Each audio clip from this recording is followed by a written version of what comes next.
Hi, my name is Alex Thomas. I'm here talking about Wisecube today, and we're going to talk about our leaderboard.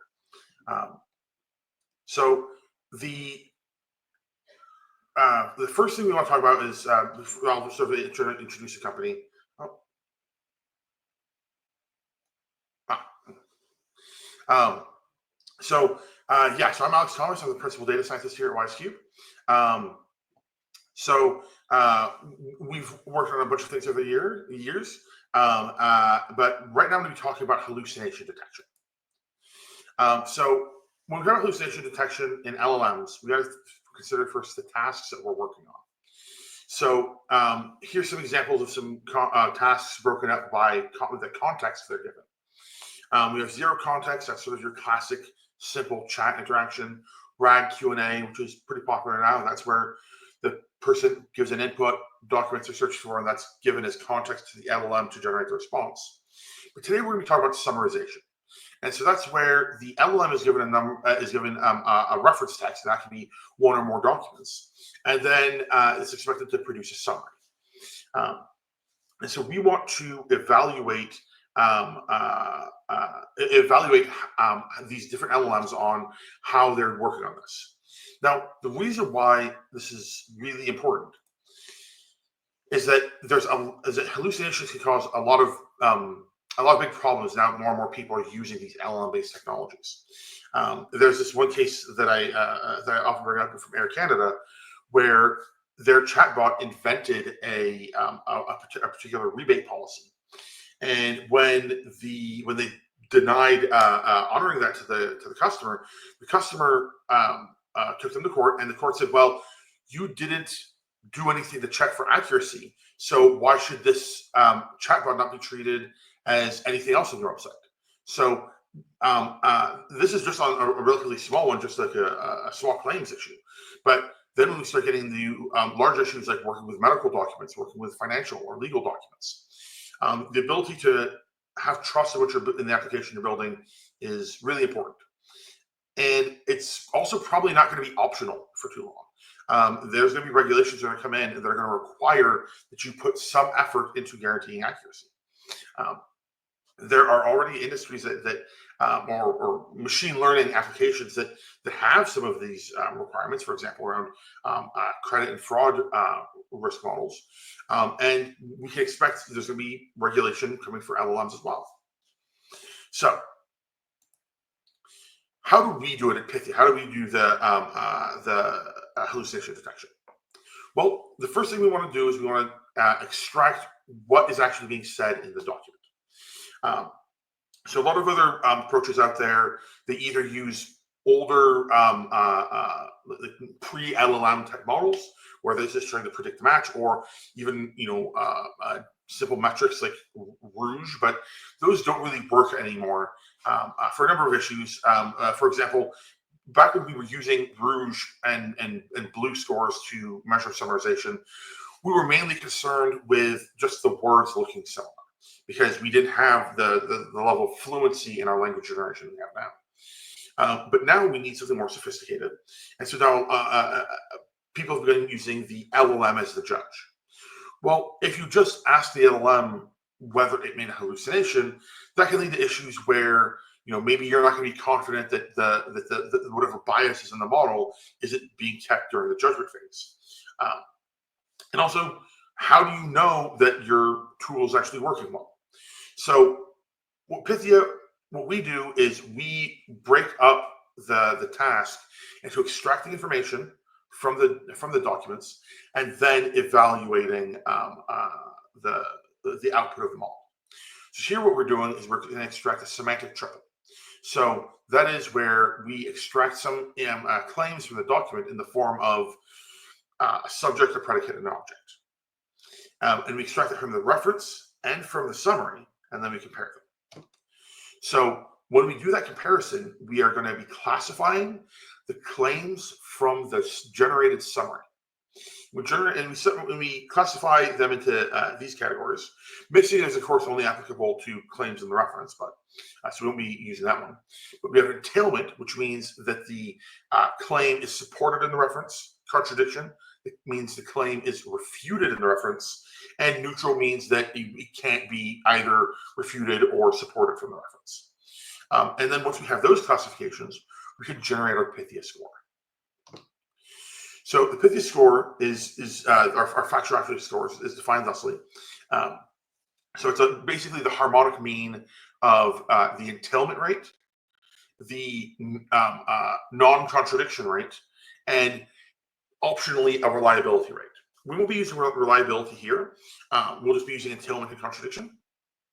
But it's something that in Pythia can let you weigh some of those neutrals, because as it is, the neutrals aren't really going to factor into the metric because we can't validate them via the reference. So that's not sufficient context, essentially. So what you can do is you can equip your system with another data source and evaluate those neutrals, and that's where we get the reliability score. But yeah. So how do we know our system works? How do we know that we are measuring hallucinations? So we did a lot of experiments to compare ourselves with other hallucination detection methods. And so this is a quick terminology. We have an app and then a measurement system. So for just a second, I want to talk about the measurement system and what we did to measure that, so that we can know that the score does have meaning. So in order to measure the measurement systems, we used the diagnostic odds ratio. So that is a metric often used in biomedical and healthcare research. And essentially what it does, it sees how good you are at diagnosing a disease. So as you can see, the definition is the ratio of the odds of the system saying hallucination if the response is actually hallucinatory, relative to the system saying a hallucination when it is not. So obviously higher is better. It doesn't depend on the overall prevalence of the disease, in this case hallucination, and it's pretty well understood mathematically, and it's not too difficult to explain. So it has lots of benefits. So we measured on a data set we were comparing to another hallucination detection called LynxQA. That's not really relevant here because LynxQA just does RAG. So we were comparing to another sort of a control method, and we were able to we did better than the control method in 2 of the 3 data sets we were comparing on. And overall, we were able to get pretty reliable results. So now I would like to switch over to the actual leaderboard.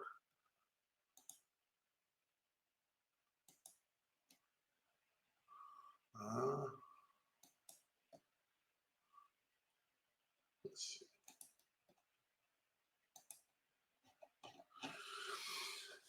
So this is the leaderboard. So for automatic summarization, we plan on once we get this first one deployed, we'll be adding other tasks as well. So let me actually zoom in a little bit to help people see. So the first thing I want to talk about is like a lot of leaderboards.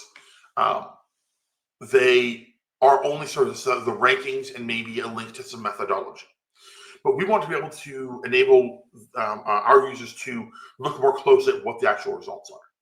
So we're gonna look at that ranking, and then we're gonna look at how our score relates to some other classic metrics around readability and some lexical statistics. And then finally, we're going to look at how we can search in order to look at subsets of the documents and how the different models do, as well as dive into specific rows of data to see what is actually output by Pythia. So first, this is going to be a Pythia score. So this is just a description of what the score that we're generating here. So here we see it looks like Anthropic is doing very well. And we have an older meta model seems to do very well.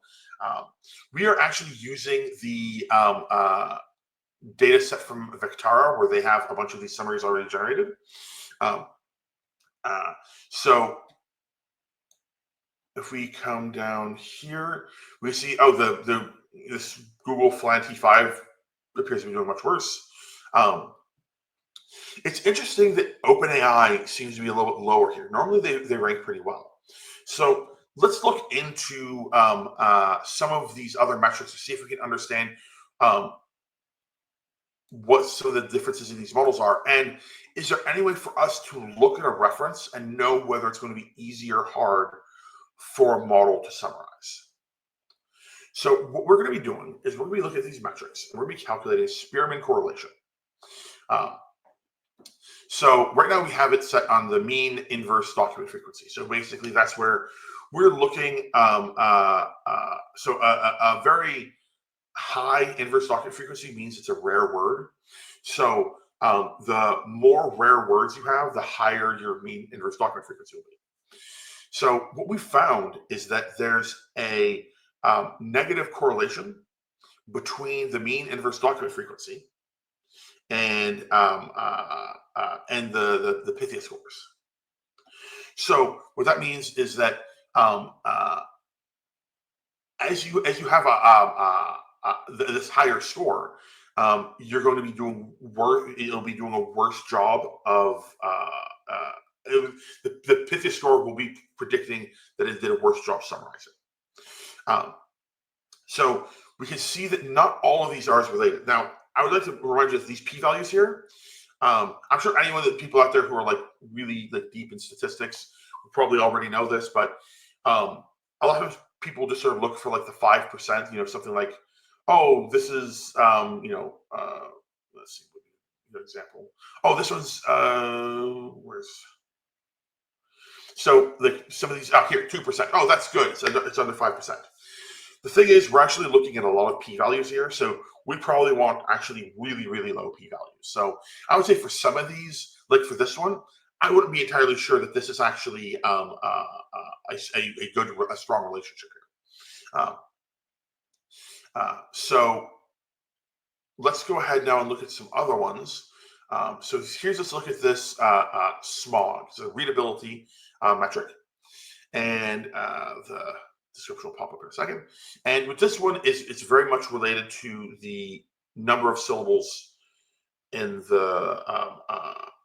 it's very much related to the average number of syllables in words. So basically, the bigger words you use, the higher SMOG score you get.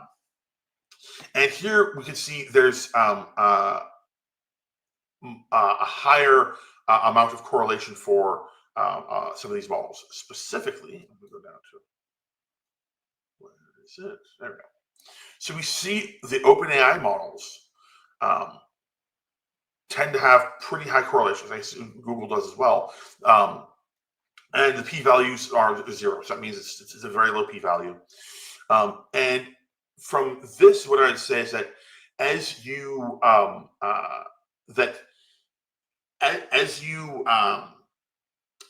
get more complicated, words in your document, the OpenAI models tend to do better. So what does that tell us? I think that tells us that the more specific your words are, the more complicated words you use, the better the OpenAI will be at producing a summary. I think that sort of makes sense, because if you use very generic words, then there's going to be more data that the model has seen, which means that it has a better chance of erring away from what should be the summary.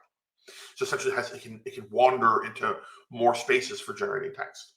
But if you have like lots of good words, the very larger, more specific words, it'll be more constrained. So let's go down now and look at the search. So this is going to be a more interesting one, I think. So what we're going to do here is we're going to look at natural language processing. So when we search for that, we get some documents back. And what we find is now we have a different ordering. I mean, Anthropic is still doing well, but we see that this Microsoft model seems to be doing the best. And there's not much difference between these top scores here. Again, if we go down here, I mean, we see some other ones from before. So we see a spread of scores. Oh wow, that Falcon 7B is not doing well. So let's look into some of the actual results. Actually, before the reason why this might be important is that if someone puts up a leaderboard on a generic data set, but you're working on something very domain specific, you might want to do some filtering like this so you can see how the models do on data that's more relevant to you. So let's say your documents are primarily related to population health. Well, you might want to select some keywords, filter to the documents that have that, and then evaluate the models, because that will give you a better idea how they're going to perform on things that are important to you. So now we have the actual results. So here we're going to see there's going to be some duplicates because we're searching the reference texts. And then what we do when we're looking at the results is that for each model that evaluated that reference text, we have a row. And then once we're done with all those models, we'll switch to like the next source index. So if you want to find another source index, basically scroll down there. But let's see what is actually output by Pythia. So first we're going to have the reference. So in this case, it's this article at speech recognition. And then we have the summary. So here it says that there's 5 claims labeled entailment, 1 labeled neutral, so it has an accuracy of 1. So this is a one where the summary was considered to be pretty good. Here we can see some of the claims. Let's go to the neutral. So basically this claim is where it's talking about that the claim in the summary is that speech recognition has many applications, and then it lists them. And the reason why it goes to neutral says the document lists several applications of speech recognition, and it's including voice dialing, aircraft use, but does not mention controlling smart devices, which is something mentioned in the summary, or some of these other ones mentioned here. And so that's not necessarily wrong. It's not contradicted by the reference, but it's definitely not supported by the reference. And so we can come up here and we can look through different results. Let's actually look for this one at OpenAI GPT-4o Mini.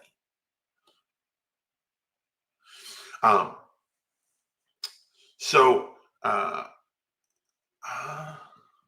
this should, this is actually going to be a different reference as well, because I scroll down. Okay. So this one is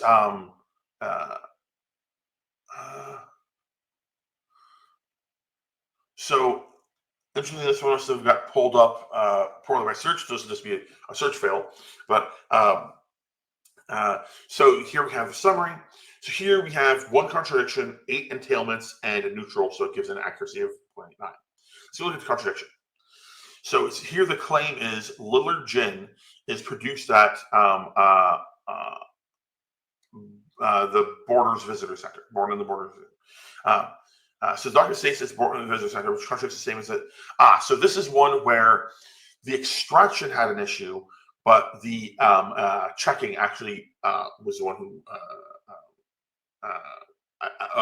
identified the problem as well. So let's see where it's mentioned. Yes, so it looks like that the 4o Mini did have this weird thing. So is produced at Born in the Borders Visitor Center. Whereas, but it is. So let's see. So the checking was the one that actually got it wrong. So this is an interesting result. So it looks like the checking did not recognize that these 2 references may have been the same thing. So where is the reference to Jedberg?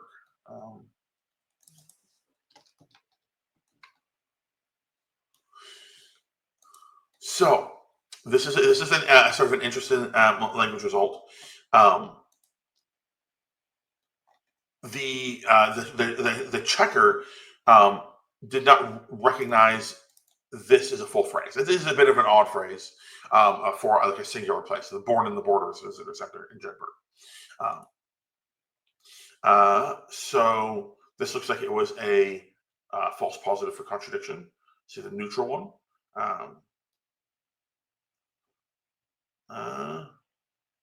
Yeah.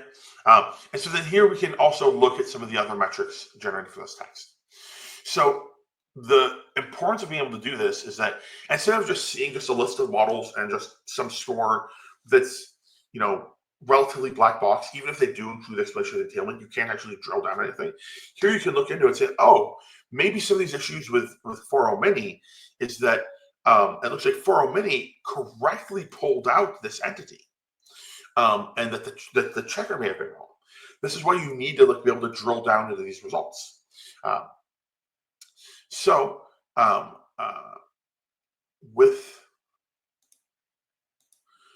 With that, I would like to turn it over to everyone else for questions. Thank you.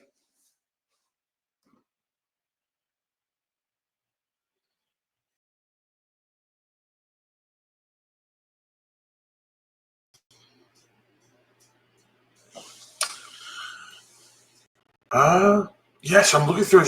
Lots of interesting here in the chat.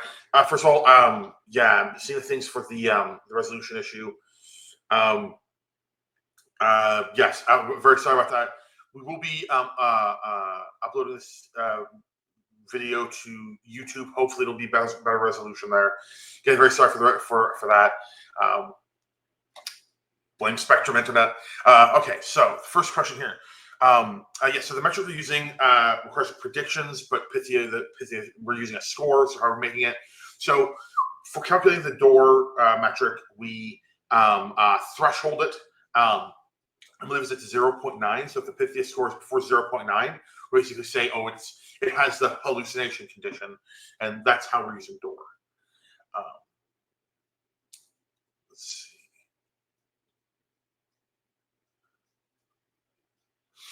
Yeah, so I saw lots of discussion, lots of really good discussion on this.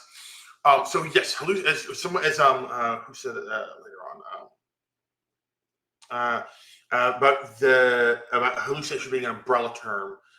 So Stephen Paul Sanderson. So from at least for the jargon that I use, hallucination is sort of a generic term, and there are different people researching ways of categorizing these hallucinations. I don't think there's been any sort of like consensus on how these things are categorized. It's something like we're also looking into, because these hallucinations they come in various forms, and they can be resulting from problems in training data. It could be problems in problems sometimes actually in the prompt, where you can create some framing and then that can produce bad answers. I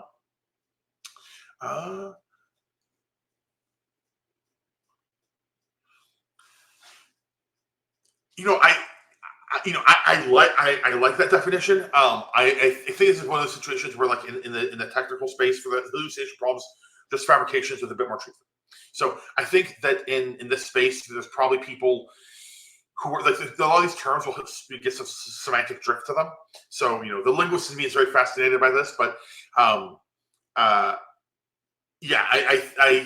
in this case, hallucination is not meant in like some sort of like very specific way. It's just referring to these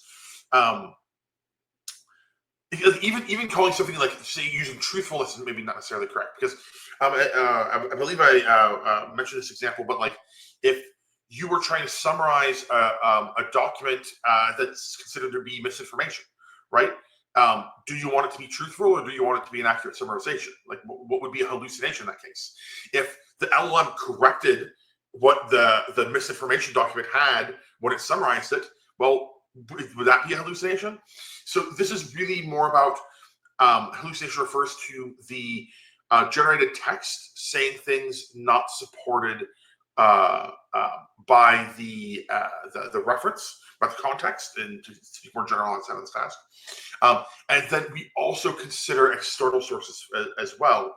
But like for some tasks, it would be difficult to define in terms of just truthfulness. So which model are we using for Pythia? Yeah, so for this one we're using 4.0 mini, or GPT 4.0 mini, but we can actually Pythia can actually work with a large number of models. And one of the comments I saw above, they're saying, "Oh, this is basically LLM as judge."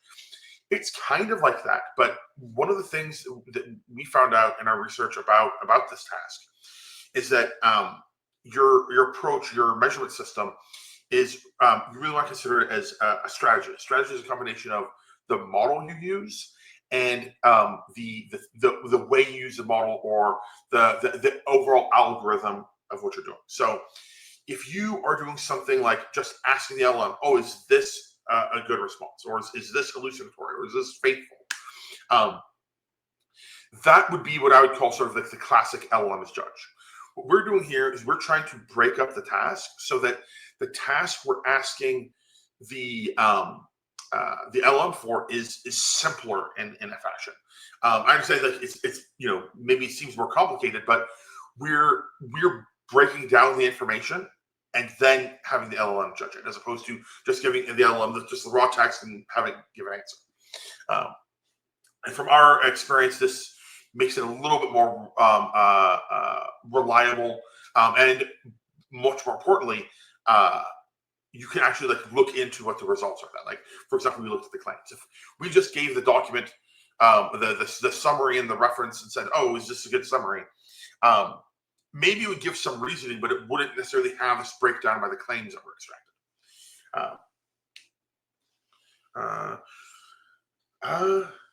Yeah, so with the SMOG score. So yeah, as I said, SMOG is primarily based off how many 3 or more syllable words are in the document. That's one of the parameters of the metric. And that gives us actually some insight, especially the fact that like OpenAI seems to be much more correlated than a lot of the other models. That the more 3-syllable words you're giving, right? So that means the more like jargon you're giving, and the more a specific language you're giving for the problem, for your in your reference, rather, that the models are able to generate a more a less hallucinatory summary. So I think that kind of makes sense when you look at it in hindsight, in that if you have something that uses very generic language, or is very short, because that can also produce a SMOG score. If you produce something like that, what's this? The summary is going to be able to, perhaps not the data that the model was exposed to in training is going to be much more broad for these generic words versus for the specific words. So when it's generating the text in the summary, the more specific the document, the better it will be at summarizing. Let's see.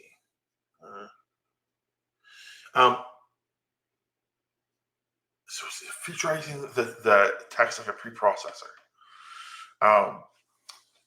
Yeah, I would say that extracting the claims before doing it, I do really like that analogy, because actually it may literally be, it may not even be an analogy, it may actually be like literally what it is, but yeah, we are essentially breaking down the features. Just we're not giving it as like, yeah, I agree with that. I think that'd be the right way to understand it.